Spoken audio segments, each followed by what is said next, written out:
Samantala, patay ang dalawang suspect sa pang-hold up matapos makipagbarilan sa mga pulis sa Quezon City ngayong gabi. Saksi si Tricia Zafra. Inabutan ko pang nakabulagta ang labi ng dalawang lalaking ito sa Lantawan Street, Barangay Doña Imelda, Quezon City. Napatay ang dalawang umano'y riding in tandem hold-uppers matapos makipagbarilan daw sa mga humabol na pulis. Pag-alas 8 ng gabi, naglalakad daw pa uwi ang biktimang si Mary Joy Kalimag sa Kapiligan Street sa parehong barangay nang mapansin ang mga suspect. May nakita po akong motor na nakaparada tapos na dalawang tao. Yung isang tao po, ma'am, nagtakaupo siya, nagkunwari na siguro na nasira yung motor niya. Nang malapit na po ako, ma'am, bigla po akong tinutukan ng baril. Akin na po yung bag mo, hold up to.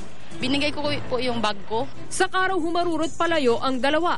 Sakto naman daw na may nakasibilyang pulis sa lugar. Sabi ko, sir, yung bag ko po, sir, kinuha ng hold upper. Hinabol po niya yung hold upper. Tapos, mayroon pong nag-rescue sa akin na guard. Nagulat nga yung mga pulis natin, biglang tumigil. Tapos pinaputukan yung pulis natin. Siyempre, gumanti din mga pulis natin, yun na yung naging resulta. Yung dalawa, tumba kaagad po. Nasa isang suspect pa ang bag ng biktima ng iproseso ng scene of the crime operatives. Nakuha rin ang 2 kalibre 38 baril. Wala namang nakuhang pagkakakilanlan sa mga suspect. Tricia Zafra, ang inyong saksi.